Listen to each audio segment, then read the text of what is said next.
मैं आपके मुख से सुनना चाहता हूँ कि गोपीनाथ जी के हाथ में घड़ी क्यों है? गोपीनाथ जी के हाथ में घड़ी है आज भी।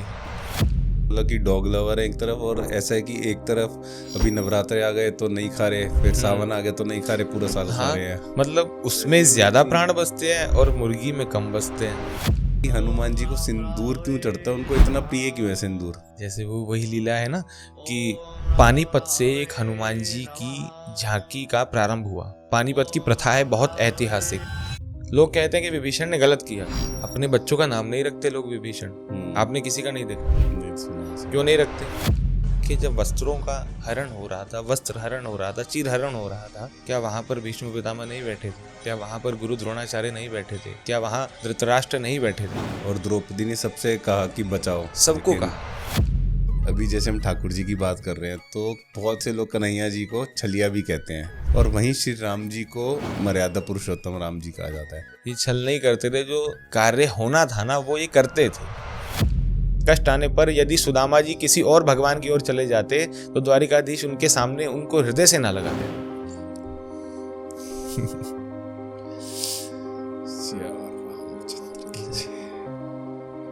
भाव दिल जुड़ता है।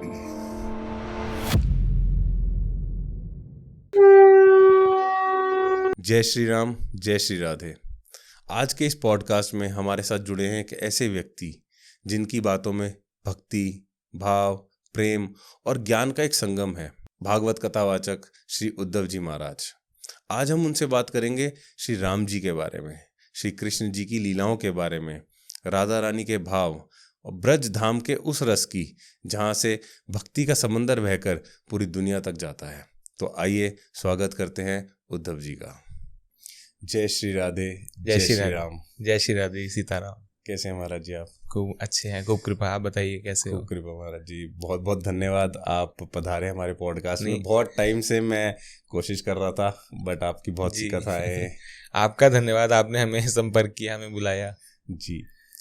तो महाराज जी, मेरे को पता नहीं, काफ़ी लोग वैसे जानते हैं इस बात को कि आप कथावाचक तो हैं ही, साथ साथ आप एक रामलीला में श्री राम जी का किरदार भी हाँ जी करते हैं। तो सबसे पहला जो मेरा प्रश्न है ना वो यही है कि विष्णु भगवान के दो अवतार हैं, एक श्री राम और एक श्री कृष्ण। तो दोनों में क्या अंतर है या क्या समानताएं हैं? विष्णु भगवान के दो अवतार हैं, एक श्री राम और एक श्री कृष्ण। दोनों में क्या अंतर है और क्या समानताएं हैं? दोनों में समानताएं तो खूब है, पर अंतर कुछ नहीं है। अच्छा। यदि दोनों में, राम और कृष्ण में, श्री अवध बिहारी और श्री वृंदावन बिहारी में हमें अंतर मिल गया तो समझो कि हम में कुछ कमी रह गई। राम जी में और ठाकुर जी में कोई कमी नहीं है। जब राजा रामचंद्र हाथ में बंसी धारण कर लेंगे ना, धनुष को विश्राम करके, तो ऐसा ही लगेगा ठाकुर जी हमारे बिहारी जी खड़े हैं।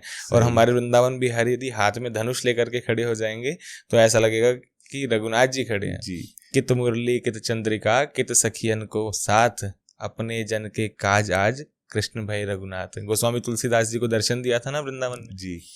गोस्वामी जी जब आए तो सब कहते थे बाबा यहाँ सीताराम नहीं, यहाँ राधे श्याम चलता है, राधे राधे चलता है। तो गोस्वामी जी ने कहा कि सब राधे श्याम और सीताराम एक ही है। अरे नहीं नहीं नहीं, हमारे बिहारी जी की बात अलग है, राधा रानी की बात अलग है, यहाँ नहीं चलता सीताराम, यहाँ राधे राधे बोलो।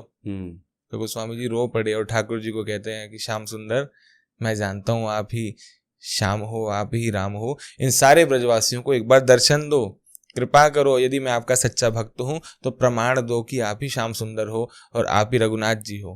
तब श्री ठाकुर जी ने अपनी लकुटी को मोड़ करके उसे धनुष बना लिया था। अच्छा। हाँ, और ये स्थान आज भी है।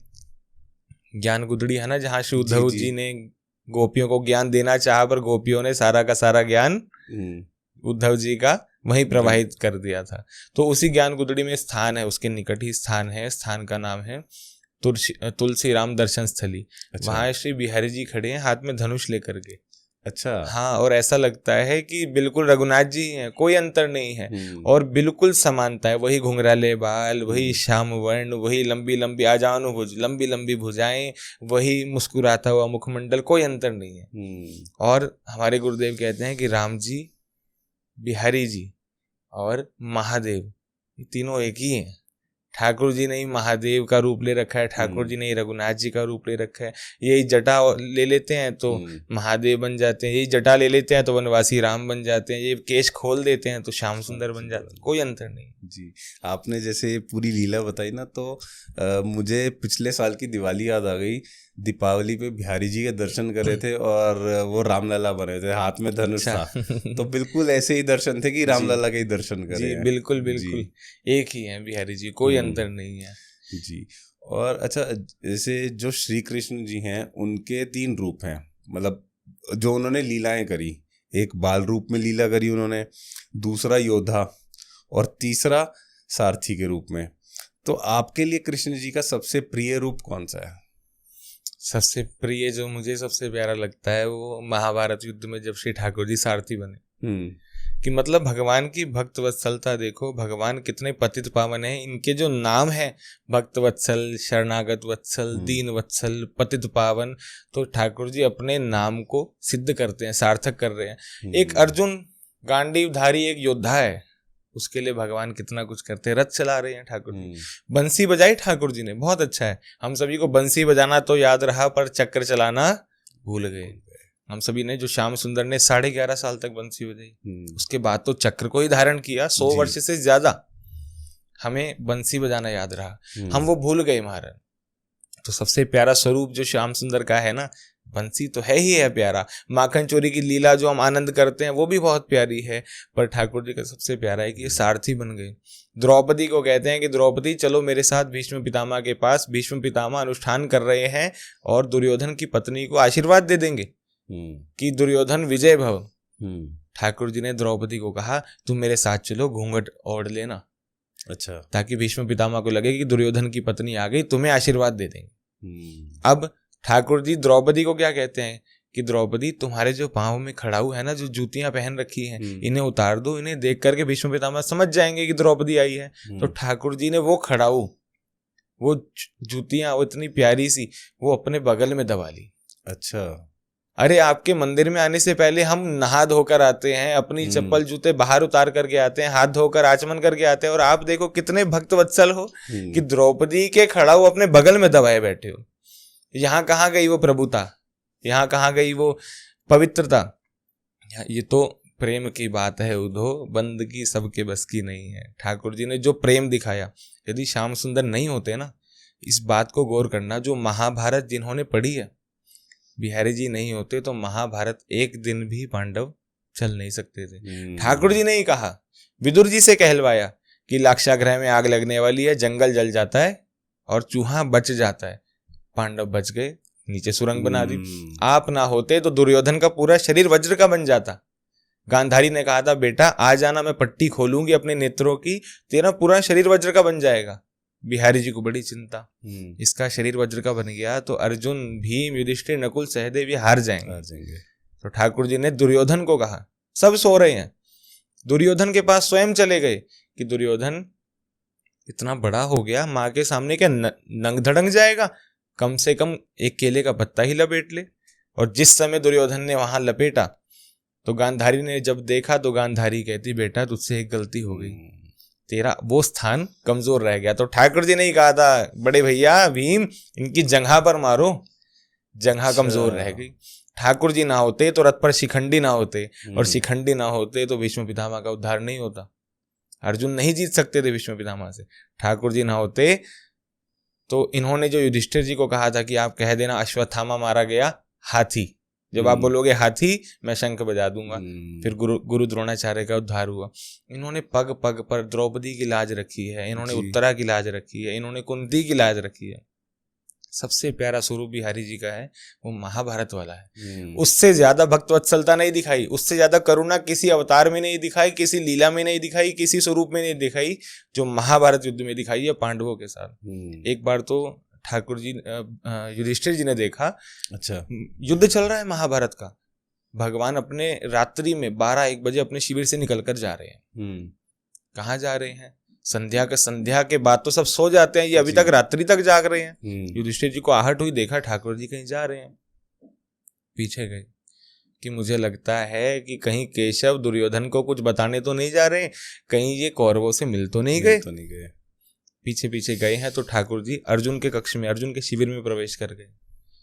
और जाकर के जब युधिष्ठिर जी ने देखा, द्वार खोला, तो अर्जुन सो रहे हैं और अर्जुन के चरण भगवान की गोद में हैं और ठाकुर जी अर्जुन के चरण दबा रहे हैं। कृष्णम कृष्णे पादा वने जने। अरे ठाकुर जी क्या कर रहे हो केशव, क्या कर रहे हो, अर्जुन के चरण दबा रहे हो, आप द्वारिकाधीश हो, हमारे नाथ हो। भगवान क्या कहते, बड़े भैया क्या करूं, ये अर्जुन मुझे सोने नहीं दे रहा। सोने नहीं दे रहा, ये तो स्वयं सो रहा है, आपको सोने क्यों नहीं दे रहा। बड़े भैया एक बार आओ, इसके मुख के पास अपना कान लगाओ। युधिष्ठिर जी सोते हुए अर्जुन के मुख के पास अपना कान लगाते हैं, तो अर्जुन सोते समय गहरी निद्रा में श्री कृष्ण श्री कृष्ण श्री कृष्ण रट रहे थे। ठाकुर जी कहते, बड़े भैया ये सोते समय भी मुझे नहीं छोड़ता, मैं क्या करूं, मैं इसके चरण दबा रहा हूं कि बेचारा थक गया मेरा अर्जुन, थकान हो गई युद्ध करके, चरण दबा रहा हूं कि ये चैन से सो जाए, मेरा नाम जपना बंद करे तब मैं सो सकूं। कितनी भक्त वत्सलता है ठाकुर जी में, कितने पतित पावन है, दीन वत्सल है, शरणागत वत्सल।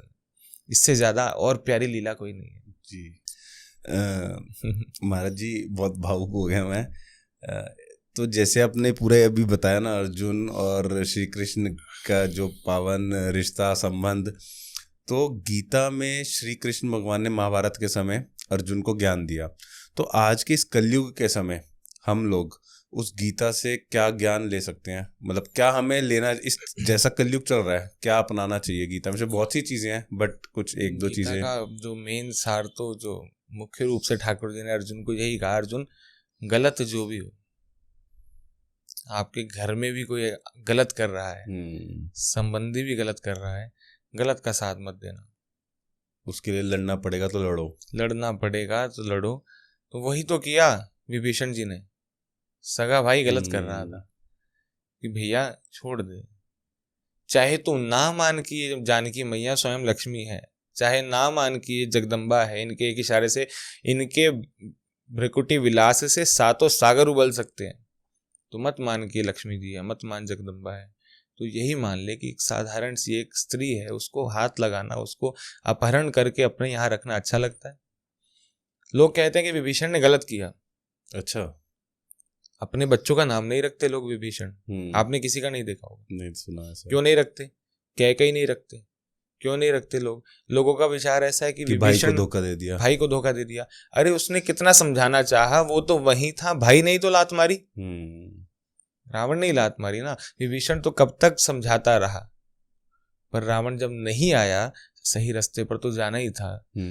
अपराध के साथ अपना घर वाला, कोई घर का अपने संबंधी कुछ गलत करेगा तो उसे समझाना पड़ेगा, नहीं समझेगा तो उसे छोड़ना पड़ेगा, नहीं छोड़ सकते तो उसे उसके विरोध में जाना पड़ेगा जी। मेन उद्देश्य यही है। भगवान कहते हैं अर्जुन तू चिंता मत कर, ये जो सारे हैं ना, इन्हें तू पितामह समझ रहा है, गुरु द्रोण समझ रहा है, सब पापी है, सबका समय आ गया। द्रौपदी के जब वस्त्रों का हरण हो रहा था, वस्त्र हरण हो रहा था, चीर हरण हो रहा था, क्या वहां पर भीष्म पितामह नहीं बैठे थे, क्या वहां पर गुरु द्रोणाचार्य नहीं बैठे थे, क्या वहां धृतराष्ट्र नहीं बैठे थे, कृपाचार्य नहीं बैठे थे। और द्रौपदी ने सबसे कहा कि बचाओ, सबको कहा, सबको कहा, सबके सामने रोई है, गिड़गिड़ाई है, पर किसी ने लाज नहीं रखी। लाज तो केवल श्री बिहारी जी ने रखी है। तो भगवान ने वस्त्रावतार ले लिया और द्रौपदी के वस्त्रों से लिपट गए महाराज। और द्रौपदी उस समय रजस्वला थी। अच्छा, रजस्वला स्त्री को हम क्या कहते हैं, मंदिर नहीं जाना। अरे भगवान स्वयं वस्त्र बनकर इसके चारों ओर लिपट गए कि द्रौपदी की लाज बचाई जा सके। द्रौपदी रोते रोते कहती कि हे केशव, 12 साल हो गए, मैंने अपने बालों को संवारा नहीं है, बालों को सहेजा नहीं है, ये आज भी खुले के खुले ही हैं। जब दुशासन ने खोले थे ना, मेरे बाल खींचे थे, उस दिन के बाद से मैंने अपने केशों को संवारा नहीं। क्या तुम्हें दया नहीं आती द्रौपदी पर, क्या तुम्हें पांडवों पर दया नहीं आती? तुम मुझसे इतना स्नेह रखते हो, द्रौपदी की लाज नहीं बचानी आपने? ठाकुर जी के नेत्र सजल हो गए, ठाकुर जी के नेत्र सजल हो गए, भाव विभोर हो गए। ठाकुर जी द्रौपदी को कहते हैं कि द्रौपदी, हे कृष्णा तू चिंता मत कर, ये धरती, इस धरती का सारा समुद्र सूख जाए, सूर्यदेव में अग्नि समाप्त हो जाए, बादल फट जाए, धरती डोल जाए, कुछ भी हो जाए, पर मैं वचन देता हूँ जितनों ने भी तेरा अपराध किया सबके सब पंक्ति से लगा करके मरेंगे, सब मरेंगे। तू चिंता मत कर, समय आने दे। मैंने प्रतिज्ञा उसी समय ले ली थी, जिसने तुझे बुरी दृष्टि से देखा है ना, सबके सब मरेंगे, समय आने दे। भगवान की भक्त वत्सलता है हमारा। तो कलयुग में भी ऐसा ही है कि जो पाप कर रहा है, क्योंकि बहुत से लोग ना ऐसा बोलते हैं कि जो लोग दुष्कर्म कर रहे हैं, पाप कर रहे हैं, तो उनके साथ अच्छा ही होता जा रहा है, बट आई थिंक वही वाली बात है कि सही समय आने पर, सही समय आप देखना कि जो गलत काम करते हैं ना बहुत सारे लोग, वो सबसे ज्यादा फल फूल रहे हैं। जी जी जी, वही। जो भक्त है वो निर्धन है, वो गरीब है, उसके जीवन में कष्ट है। ऐसा क्यों? कलयुग का राज चल रहा है, कलयुग प्रसन्न होता है। कोई गलत काम कर रहा है ना, तो कलयुग कहता है तो मेरे जैसा है, उसको और आशीर्वाद दे देता है, मेरे को बलवान कर रहा है, तो वो उसका साथ देता है। पर एक समय होता है, एक समय तक जो लोग बुरा कर्म करते हैं ना, उनका अंत बुरा होता है। आपने देखा होगा किसी व्यक्ति ने समाज को बहुत सताया, उसके आगे वंशजों को देखना, जो उसके आगे बच्चे होते हैं ना, वो आप देखना, आपको खुद पता चल जाएगा कि इसके बड़ों ने कुछ गड़बड़ करी है। जी। मंदिर जाने से यदि पाप दूर होता, मंदिर जाने से यदि कष्ट दूर होता, तो सुदामा जी सबसे ज्यादा सुखी आदमी होते हैं। ठाकुर जी से प्रेम करने से यदि हम पैसे वाले होते, तो सुदामा से ज्यादा धनवान कोई पृथ्वी पर कोई नहीं होता। हम जाते हैं ना, प्रभु मुझे धन दो, पैसा दो, व्यापार दो। मंदिर जाने से, भक्ति करने से यदि कष्ट दूर होता, तो प्रहलाद जी को इतना कष्ट नहीं झेलना पड़ता। अपने पिता मारना चाह रहे हैं, मंदिर जाने से यदि कष्ट दूर होता, तो ध्रुव को 5 वर्ष की अवस्था में जंगल नहीं जाना पड़ता। मंदिर जाने से यदि कष्ट दूर होता, तो मीराबाई को जहर नहीं पीना पड़ता। भगवान परीक्षा लेते हैं, मंदिर जाओ किस लिए? कि प्रभु का दर्शन करो, आनंद करो, उनसे मिलो, उनसे बातें करो। मांगने जाने का कोई विधान नहीं है मंदिर का। सही बात है। मंदिर जाने से हम सोचते हैं कि मेरा कारोबार चल पड़ेगा, मेरा व्यापार चल पड़ेगा। ठाकुर जी कहते हैं ये तो जो तेरे भाग्य में है वो मिलेगा तुझे। एक चीज ऐसी है जो मैं दे सकता हूँ, बिनु हरि कृपा मिले ही नहीं संता। मेरी कृपा से केवल संत मिलेंगे, कथा मिलेगी, मेरी कृपा से तुझे कथा मिलेगी, उस कथा से मुझ में प्रेम आएगा तुझे। मैं इतना कर सकता हूँ। एक बार भगवान बहुत परीक्षा लेते हैं, भक्त की ज्यादा लेते हैं। भक्त की इतनी परीक्षा लेंगे कि भक्त हताश हो जाए। तब तक परीक्षा लेंगे जब तक भगवान पूरा अच्छी तरीके से जांच नहीं लेते, पूरा निचोड़ लेते हैं। नए भक्त होता है ना कोई, जय हो राधा रानी रोज व्हाट्सएप पे स्टेटस डल रहे हैं, रील्स डल रही है राधा रानी की। एक बार कोई काम में कोई समस्या आ गई, फिर राधा रानी को छोड़ के किसी और भगवान को पकड़ लेना। भगवान परीक्षा लेते हैं। एक बार कष्ट आने पर यदि प्रहलाद जी बदल जाते तो नरसिंह प्रकट ना होते महाराज। कष्ट आने पर यदि सुदामा जी किसी और भगवान की ओर चले जाते, तो द्वारिकाधीश उनके सामने उनको हृदय से ना लगाते। पूरा निचोड़ लेते हैं। जब ठाकुर जी जांच लेते हैं ना कि सारी परीक्षा हो गई, फिर सब कुछ दे देते हैं। तो समय की प्रतीक्षा करो महाराज। उन्होंने बहुत बढ़िया सोच रखा है, हम ये कहकर कि प्रभु आपने ये मेरे साथ अच्छा नहीं किया, मुझे इससे और ज्यादा दो, हम भगवान को गलत ठहराते हैं। वो दुनिया को चलाने वाला, जिनके इशारे के बिना पत्ता तक नहीं हिलता, हमारी सोच कितनी है? हम उसको कहते हैं कि तेरी सोच सही नहीं है प्रभु, तेरी सोच सही नहीं है, जो मेरी सोच है वैसा होना चाहिए, मुझे ये मिलना चाहिए था, तेरा विधान सही नहीं है। हम उसे गलत ठहराते हैं कि मुझे तो ये मिलना चाहिए था।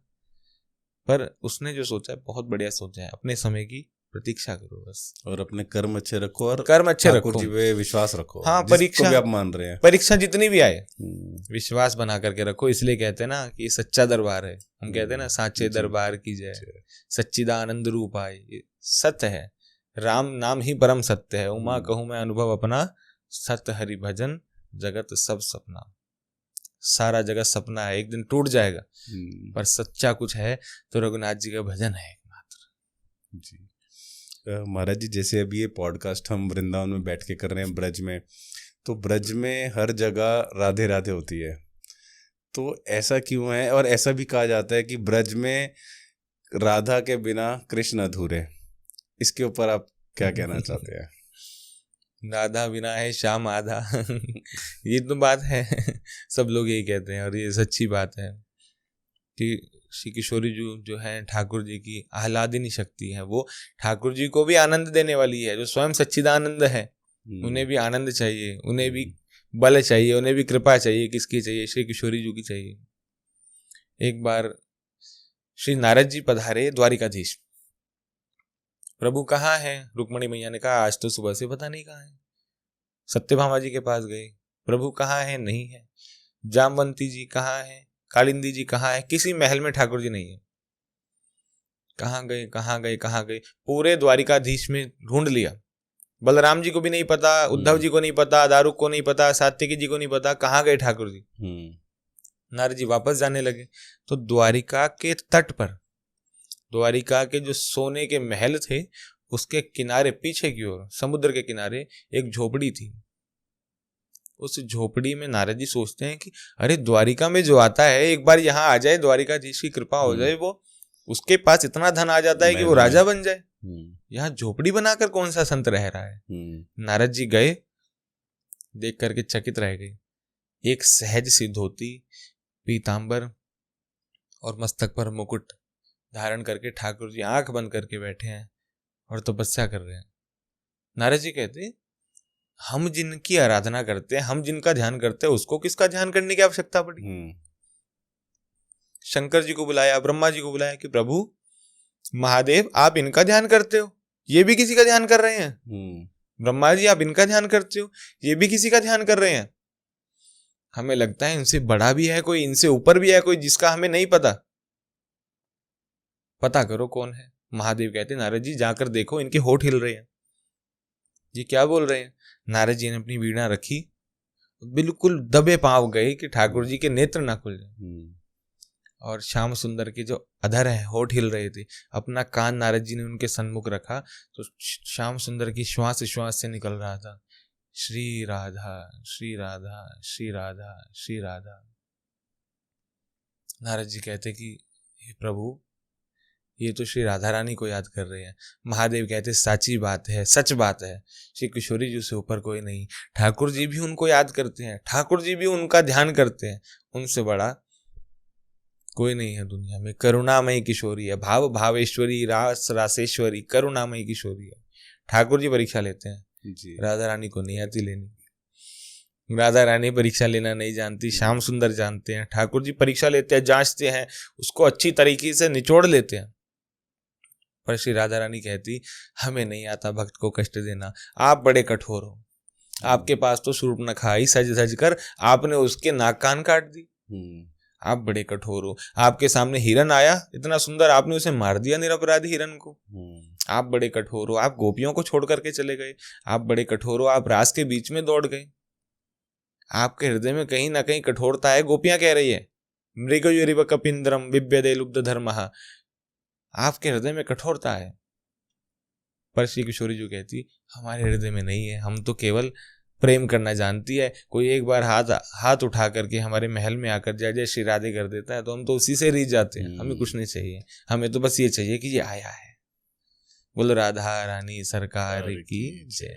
महाराज अभी जैसे आपने पूरा जो कथा सुनाई कि ठाकुर जी भी श्री राधा रानी का ध्यान करते हैं, तो आपके गुरुदेव मलुकपीठ वाले महाराज जी एक अपनी कथा में विनोद करते हैं और वो ये बताते हैं कि ठाकुर जी श्री राधा रानी से मिलने के लिए इतने व्याकुल हो रहे हैं कि वो जोगी का भेष बनाकर किशोरी जी के पास जाते हैं, नंदगांव से बरसाना। जी, मैं कल ही सुन रहा था वो, और इतना आनंदमयी है जी, बहुत ही आनंद। जोगी रंग भी ना आया रे, जोगी रंग भी ना आया, रंग में डूबा जोगी आया है, डमरू लेकर के आया है किशोरी जी का दर्शन करने के लिए। कभी मनिहारी का वेश बनाकर श्याम चूड़ी बेचने आया ठाकुर जी, कभी चंद्राना सखी बन करके आते हैं, कभी मनिहारी बन करके आते हैं, कभी तो कभी श्याम सुंदर जो है श्री दामा का रूप लेकर के आ जाते हैं।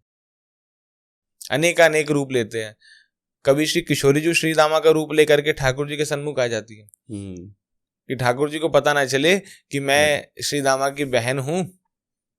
और ठाकुर जी श्री दामा के साथ खेलते हैं, वैसे ही मेरे साथ भी खेलें, और श्री किशोर जी वो रूप बना करके आ जाते हैं, पर ठाकुर जी पहचान लेते हैं, तो अलग अलग रूप बनाते हैं एक दूसरे से मिलने के लिए। राधा कृष्ण, कृष्ण है राधा, एक रूप दो प्रीति अगाधा, एक ही रूप है। श्री बिहारी जी अकेले ही खड़े हैं, श्री राधा रमन लाल अकेले ही खड़े हैं, राधा वल्लभ लाल अकेले ही खड़े हैं, अकेले नहीं खड़े। वो एक ही रूप है हमारा। तभी तो ये लहंगा चुनरी भी ओढ़ते हैं, तभी तो ये गोपी भी बन जाते हैं, एक ही है। जब श्री ठाकुर जी के वाम भाग से दिव्य ज्योति प्रकट होती है, वो राधा रानी का रूप ले लेती है। श्याम सुंदर के हृदय से प्रकट हुई श्री किशोरी जी, ठाकुर जी के हृदय से प्रकट हुई यमुना महारानी, ठाकुर जी के चरणों से प्रकट हुई गंगा मैया, तो सब श्री बिहारी जी से ही प्रकट हुए हैं। ये श्याम सुंदर की लीला है, इसीलिए श्री किशोरी जी और श्याम सुंदर एक दूसरे के बिना बड़े व्याकुल है। जब उद्धव जी गए थे ना मथुरा से कि हे द्वारिकाधीश, हे मथुराधिपति श्री कृष्ण, गोपियां बहुत रो रही हैं आपकी याद में, आप जाओ, मिलते क्यों नहीं? तो ठाकुर जी कहते उद्धव, गोपियां और श्री किशोरी जी मुझसे अलग नहीं है, आंख बंद कर। उद्धव जी ने आंख बंद की मथुरा में, ठाकुर जी कहते अब आंख खोल, और जैसे उद्धव जी ने आंख खोली, जिन श्री राधा रानी का दर्शन वृंदावन में किया था वो सन्मुख खड़ी थी कि उद्धव तू चिंता मत कर, मैं इनसे दूर नहीं, ये मुझसे दूर नहीं, हम एक ही है महाराज, एक ही स्वरूप। महाराज जी जैसे भी ये पॉडकास्ट शूट हो रहा है और आई थिंक जब ये ऑन एयर हो जाएगा तो कार्तिक मास चालू हो चुका होगा, तो मैं मतलब मुझे तो पता है कार्तिक मास, जिसको नहीं पता कार्तिक मास होता क्या है और उसका क्या महत्व है, तो आप थोड़ा सा बता पाएं, और कुछ ऐसी चीज़ें जो हमें कार्तिक मास में जरूर करनी ही चाहिए। कार्तिक मास ठाकुर जी की आराधना का सबसे उत्तम मास है, सबसे ज्यादा श्याम सुंदर शीघ्र अतिशीघ्र प्रसन्न होंगे। एक तो अभी शरद पूर्णिमा गई है जी, जब ठाकुर जी ने रास रचाया, चंद्रमा भी अपनी किरणों से अमृत का वर्षण कर रहा है। भगवान अपि तारात्रि शरदोत फुल्ल मल्लिका वीक्षरन्तु मनश्चक्रे योग माया मुपाश्रिता। वो रात्रि आ गई जो प्रभु चाहते थे, वो रात्रि आ गई जब चंद्रमा अपनी पूर्ण किरणों से अमृत का वर्षण कर रहे हैं। पूरा वृंदावन का घनघोर वन भी बड़ा निर्मल हो गया, हिंसक जीवों ने भी हिंसा छोड़ दी, सब वहां खड़े हैं, और ठाकुर जी ने अपने टेढ़े चरण पधरा करके अपनी बंसी का वादन किया, और हर गोपी अपने घरों को छोड़ करके निकुंज में आई। यही वो रास की रात्रि है जी। और जो शरद पूर्णिमा में खीर बनती है उसका भी एक बार आप बताइए कि उसका क्या। खीर भी इसीलिए कि चंद्रमा अपनी किरणों से अमृत का वर्षण कर रहे हैं, हम रात्रि में खीर बना करके रख देते हैं छत पर, छत पर खीर रख देते हैं, तो पूरी रात कि चंद्रदेव की किरणों से जो अमृत का वर्षण हुआ है, एक तो चंद्रमा उसको स्वीकार करते हैं भोग को, दूसरा वो अमृत की कृपा, चंद्रदेव की कृपा, वो अमृत का कुछ भाग इस खीर में भी आ जाए और हम उस खीर को पा ले कि ये वही चंद्रमा है जो साक्षी है, इसने रास देखा है और किसी ने नहीं देखा। गोपियों ने देखा, महादेव ने देखा और इस चंद्रमा ने देखा है। एकमात्र ये देवता है ऐसा, चंद्रवंशी है ना ठाकुर जी। सूर्यदेव ने कहा था कि मैं रघुनाथ जी का दर्शन करूंगा, सूर्यवंशी में आए हैं, 1 महीने तक सूर्य अस्त ही नहीं हुआ जी। चंद्रदेव कहते भैया चलो आगे चलो, हमें भी तो आने दो। सूर्यदेव कहते मेरा मन नहीं है, 1 महीने तक दिन रहा। ये आप एक बार पूरी कथा बताइए कि क्या कथा है ये। सूर्यदेव बड़े प्रसन्न हैं कि प्रभु आ रहे हैं, और जब श्री कृष्ण का जन्म हो रहा है, जब राम जी आ रहे, अच्छा जब रामलला आ रहे हैं, जब रामलला का प्राकट्य हुआ, भय प्रकट कृपाला दीन दयाला कौशल्या हितकारी, तो सूर्यदेव बड़े प्रसन्न हैं। हा आज मेरा भाग्योदय हो गया कि सूर्यवंश में रघुनाथ जी आ रहे हैं, मेरे प्रभु सूर्यवंश में अवतार ले रहे हैं और दिन में 12 बजे ले रहे हैं। जब सूर्य अपने पूर्ण रूप में होता है, पूर्ण अपनी किरणों का वर्षण कर रहे होते हैं, तो सूर्यदेव जो है खूब प्रसन्न है। रघुनाथ जी प्रकट हुए, सूर्यदेव वहीं ठहर गए। अरुण को कहा कि रथ रोक दो, मैं रघुनाथ जी को देखूंगा, रघुनाथ जी का दर्शन करूंगा। जैसे ही रामलला को देखा सूर्यदेव ने, रथ वहीं रुक गया और 1 महीना हो गया। तो 1 महीना रात दिन नहीं हुई? 1 महीना रात नहीं हुई थी। अच्छा, 1 महीने तक सूर्यदेव खड़े रहे, रथ रुका रहा। चंद्रदेव कह रहे हैं कि प्रभु मुझे दर्शन कब होगा, ये सूर्यदेव ने अपना रथ रोक दिया, हमें भी रोकना पड़ रहा है। तो सूर्यदेव कहते प्रभु मेरा मन नहीं है, मन कर रहा है आपको निहारता रहूं, रघुनाथ जी आपको निहारता रहूं। ठाकुर जी ने कहा हे सूर्यदेव अपना रथ आगे बढ़ाओ, रात्रि का भी समय होना चाहिए। 1 महीने बाद जब सूर्य अस्त हुए, चंद्रमा आकर रोने लगे प्रभु मुझे बहुत देरी से आपने दर्शन दिया, आए हो सूर्यवंश में, सूर्यवंशी हो, दोपहर को आए हो, पहला दर्शन भी सूर्य को दिया और 1 महीने तक दिया, चंद्रमा से आपका क्या वैर है? ठाकुर जी कहते चंद्रमा नाराज मत हो, अगला अवतार हम तेरे वंश में लेंगे, चंद्रवंश में लेंगे और रात्रि के 12 बजे आएंगे, पहला दर्शन भी तुझे देंगे, किसी को नहीं देंगे, सूर्य देव को भी बाद में देंगे, अब खुश हो। चंद्रमा कहता अब प्रसन्न हूं, मेरे वंश में आना, पहला दर्शन मैं लूंगा, ले आपको मिलेगा, और जब रास होगा ना तब किसी देवता को नहीं बुलाऊंगा, तुम देखना आकाश से बैठ करके कैसा रास रचाया बिहारी जी ने। तो ये लीला है प्रभु की। तो उसी चंद्रमा ने जब पूर्ण रूप लिया शरद ऋतु, शरद पूर्णिमा में, उसके पश्चात अपना कार्तिक में दीपदान करना, ठाकुर जी के सन्मुख दीपक प्रज्वलित करना। वैसे तो हम लोग तो जो संत होते हैं वो तो करते ही है, हम लोग भी कर ही लेते हैं। जो आरती कर रहा है रोज बिहारी जी की, वो तो रोज दीपदान कर रहा है, उसके लिए तो कहीं नई बात नहीं है जी। पर जो भक्त आ रहे हैं, जो सामान्य भक्त है, उन्हें भी 1 महीने लगातार दीपदान करो। कहा जाता है, हमने ये सुना कि तुलसी की कोई काष्ठ सूख जाए, रुई में बाती में उसको लगा करके दीपक जलाने से करोड़ों करोड़ों गुना ज्यादा फल मिलता है। अच्छा। तुलसी की काष्ठ का दीपक यदि ठाकुर जी के सन्मुख प्रज्वलित किया जाए तो बिहारी जी खूब प्रसन्न होते हैं।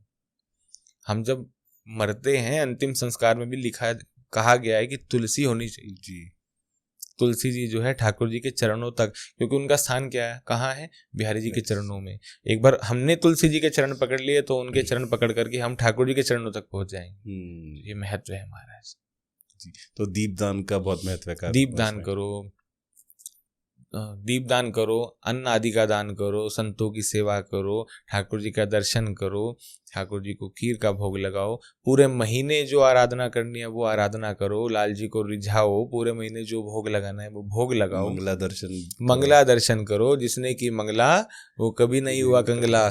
जो मंगला करता है ठाकुर जी उसके भंडारे भर देते हैं महाराज जी।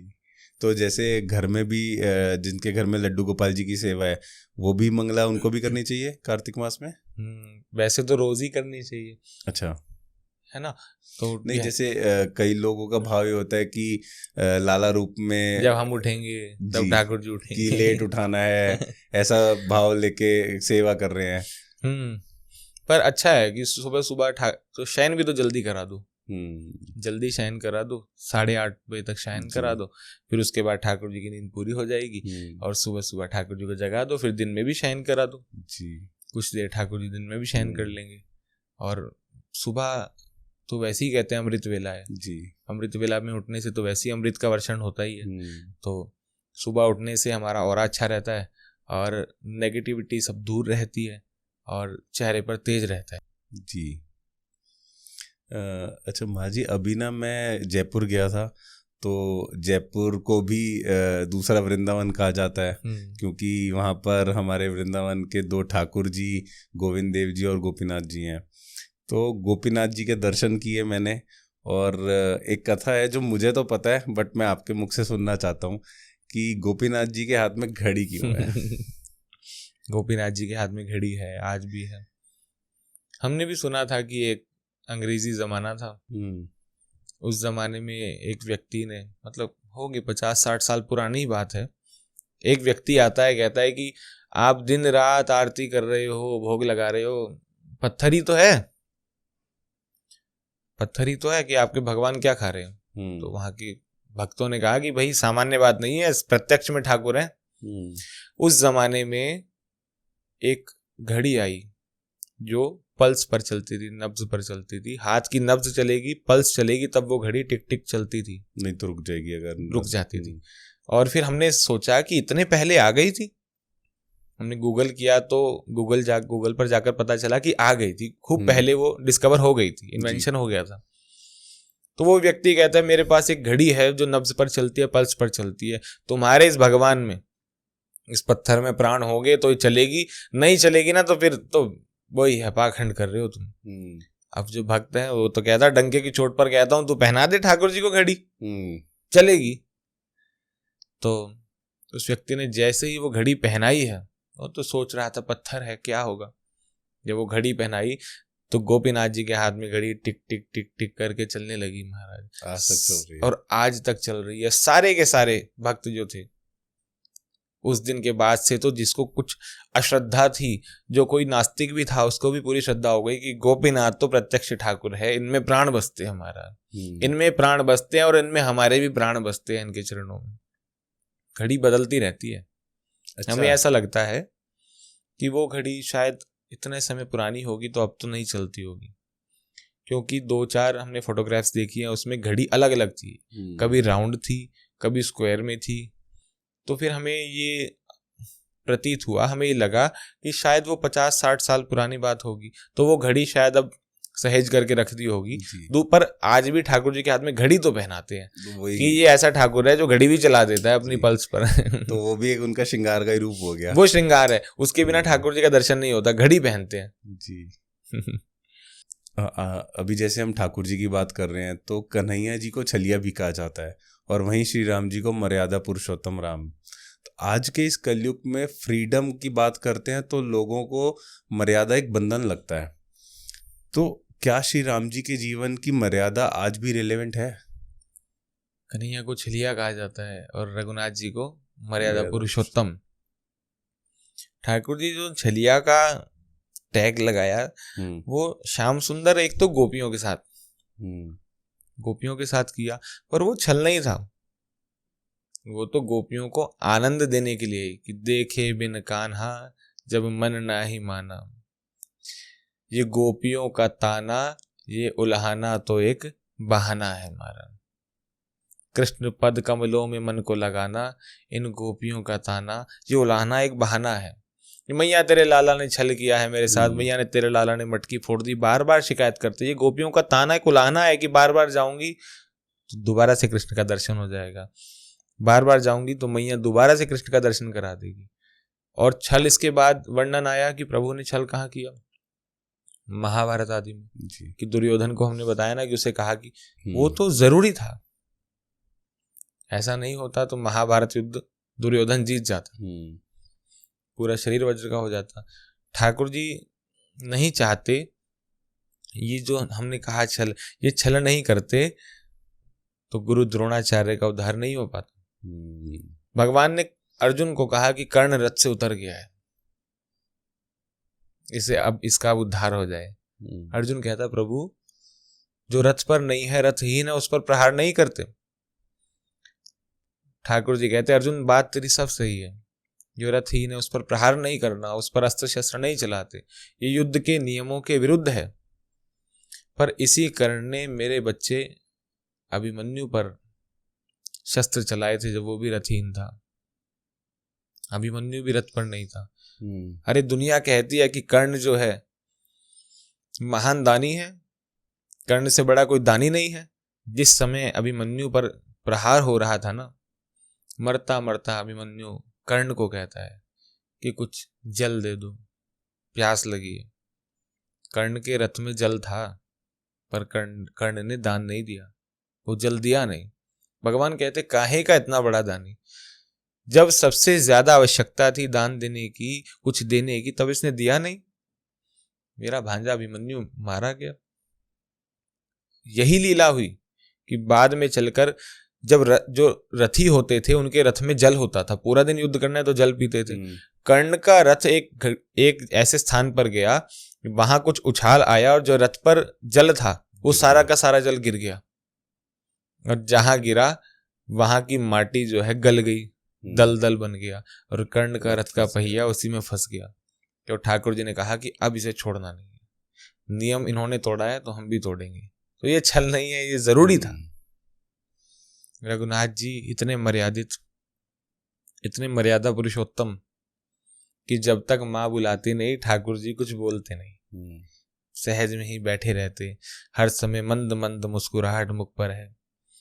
रघुनाथ जी ने देखा कि प्रभु ने सोचा कि सीधा साधा बनकर मैं आ गया, इतना सीधा बनकर के आ गया कि दुनिया वालों ने छोड़ा नहीं। प्रभु कहते कि इतना सीधा बनना भी अब सही नहीं है, इतना सीधे हैं कि अगले दिन राज तिलक होना है। माँ ने कहा कि जंगल चले जाओ, माँ जैसी तेरी इच्छा, जंगल चले गए। 14 साल तक आना नहीं, माँ जो तेरी इच्छा। हर चीज में प्रभु मुस्कुराते रहते हैं, माँ जो आपकी इच्छा। चले गए जंगल। भरत को राज तिलक होगा, जो आपकी इच्छा। रावण माँ जानकी को ले गया हर घर। रघुनाथ जी ने युद्ध किया, वापस आए, फिर धोबी कहने लगा। धोबी ने फिर लांछन लगाना चाहा, तो रघुनाथ जी कहते, जितना सीधे बन जाओ उतना दुनिया दबाती है। यदि राम जी कहते कि मैया मैं बड़ा बेटा हूं, राज तिलक मेरा होना चाहिए, राम जी कुछ बात रखते, तो दशरथ जी क्या कहते कि राम तुम अगले राजा होंगे, मैं तुम्हें कहता हूं कि मुझे दशरथ को तुम कारागार में बंद कर दो, जेल में बंद कर दो, राजगद्दी हासिल कर लो। राम जी क्या कहते कि पिताजी धर्म के विरुद्ध जाओगे तो राम भी आपके विरुद्ध हो जाएगा, धर्म के साथ चलो। तो इसीलिए मेरे प्रभु को छलिया बन करके आना पड़ा। ठाकुर जी कहते हम जब राम बन करके आए, दुनिया ने किसी ने नहीं छोड़ा। धोबी के कारण मेरी जानकी विवाह होकर के आए हैं और जंगल भेज दिया। जंगल में 14 साल रहे हैं, रावण हर करके ले गया। जब जानकी पुनः प्राप्त हुई, अभी राज शुरू ही किया था, फिर से माँ जानकी को वाल्मीकि जी के आश्रम जाना पड़ा। मेरे दोनों बच्चों का जन्म कहाँ हुआ? जंगल में हुआ।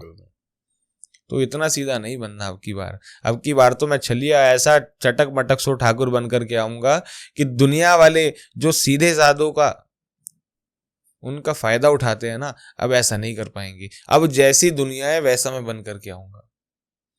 रघुनाथ जी सीधे, ठाकुर जी ने वही लीला करी कि अब उतने सीधा बनकर नहीं आएंगे। अब जो समय चाहता है, जैसे भी होगा, जैसे भी दांव पेच लगाने होंगे, पापियों का उद्धार वैसे ही करके जाऊंगा।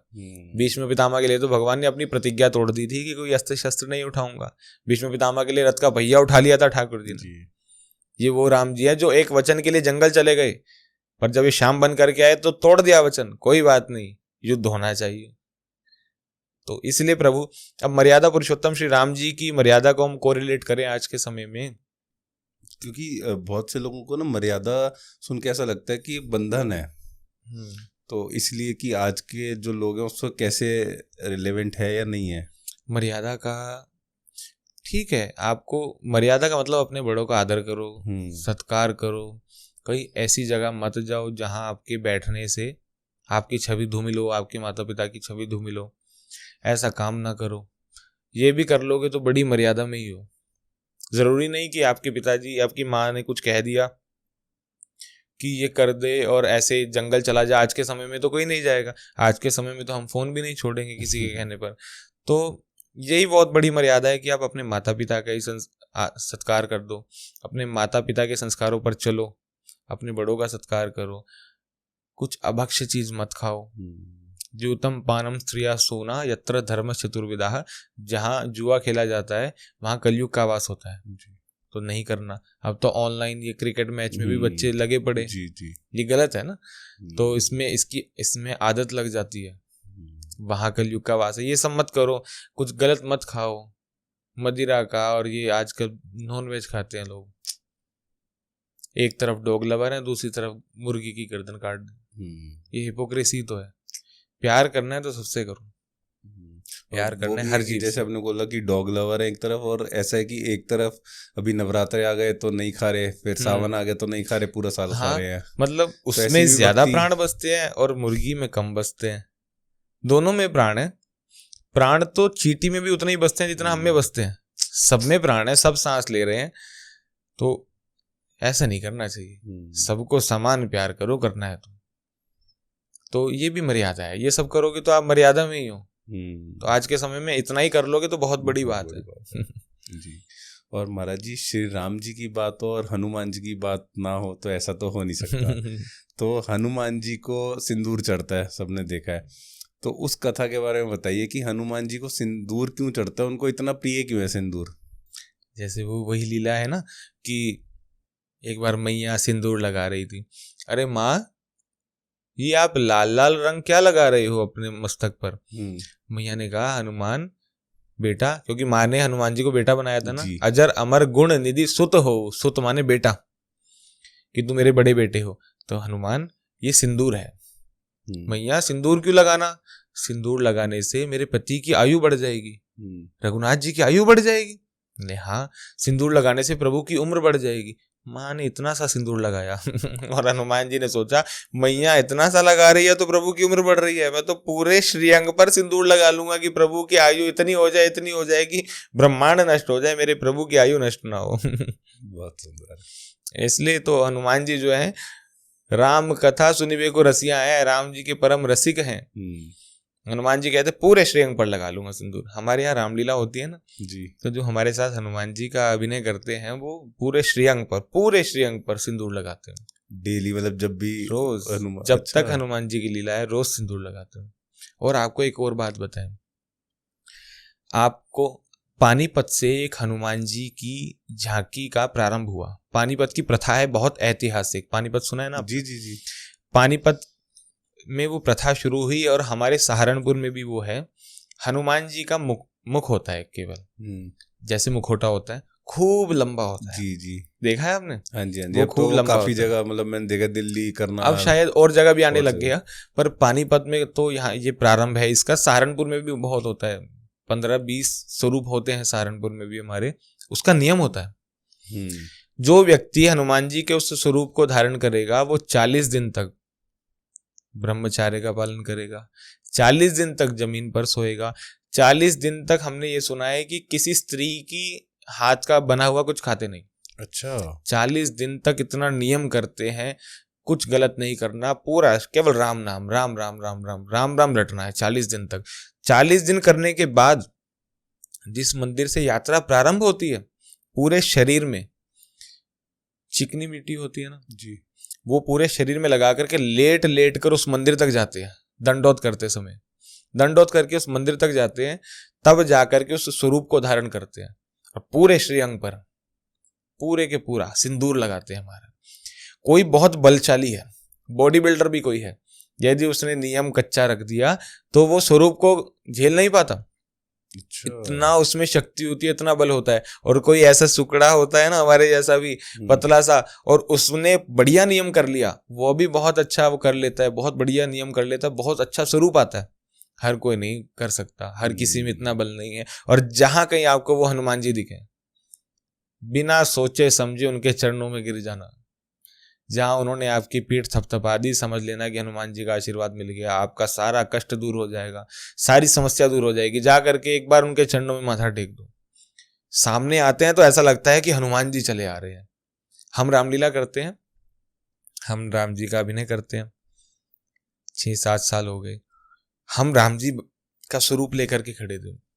अच्छा, हम जब रामलीला करते हैं, हम हो गए, हमारे साथ लखन लाल हो गए, हमारे लक्ष्मण जी भी, हम भी, जब तक रामलीला चलेगी हम भी जमीन पर सोएंगे, ब्रह्मचार्य का पालन करेंगे। हम भी केवल घर जाते हैं सोने के लिए, और सोते भी कहाँ है? अलग से कमरे में, जमीन पर। इतने दिन तक नियम करते हैं कि प्रभु मुझे कृपा करो, मुझ पर एक अंश मात्र ही रूप आ जाए। तो हम रूप लेकर के खड़े थे, लखन लाल और हम दोनों।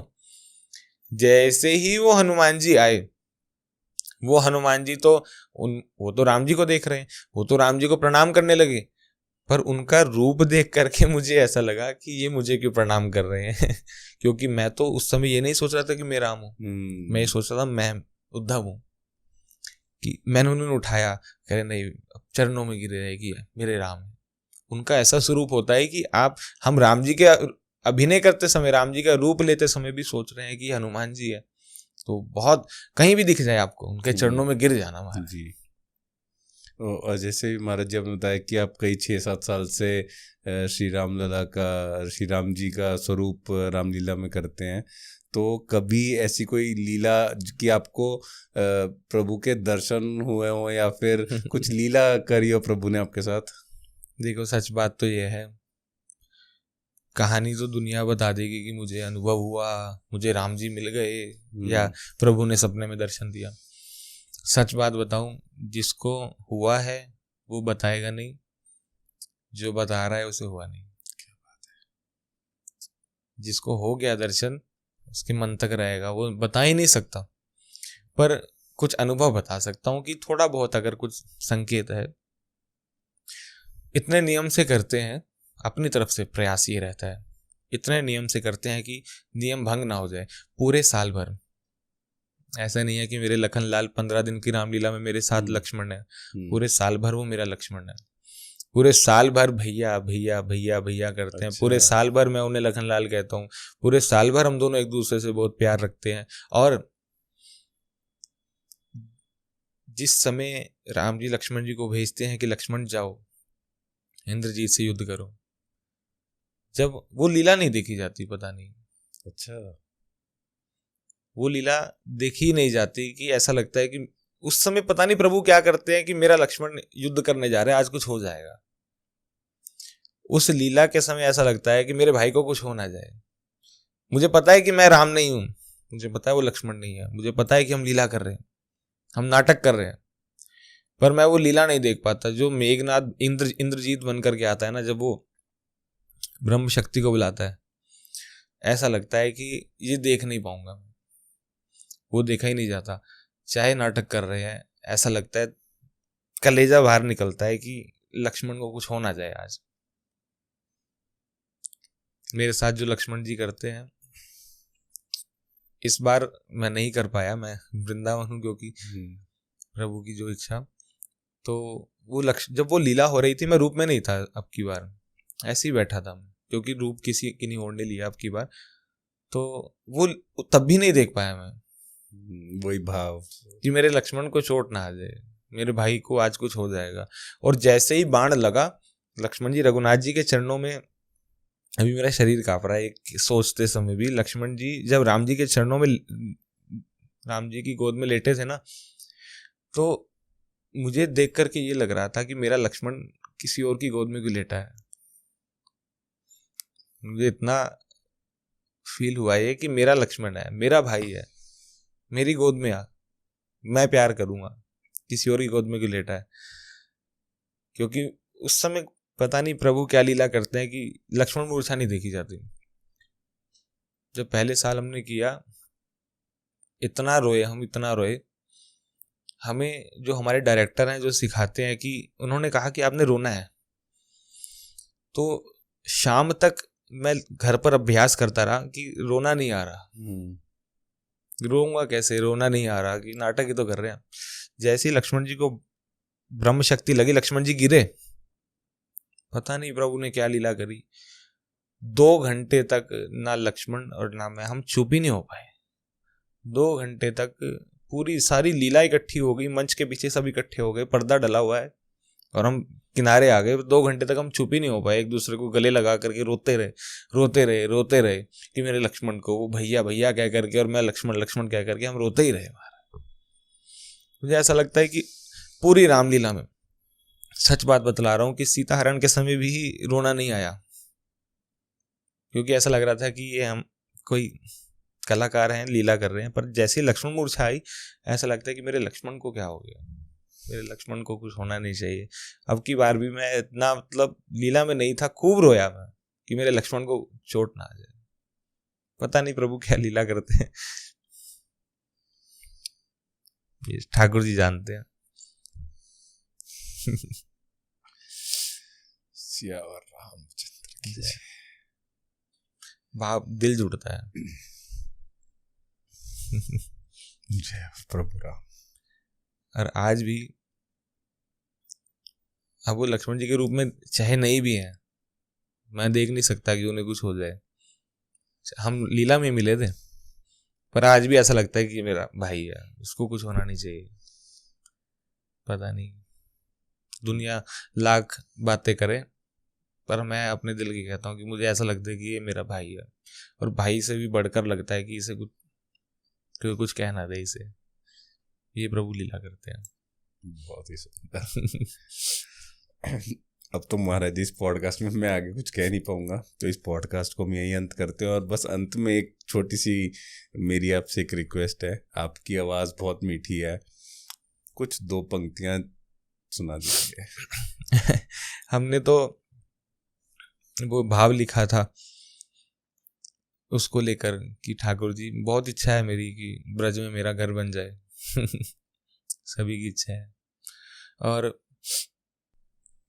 हमारे हाथ में ये नहीं था कि हम यहाँ जन्म ले सकें।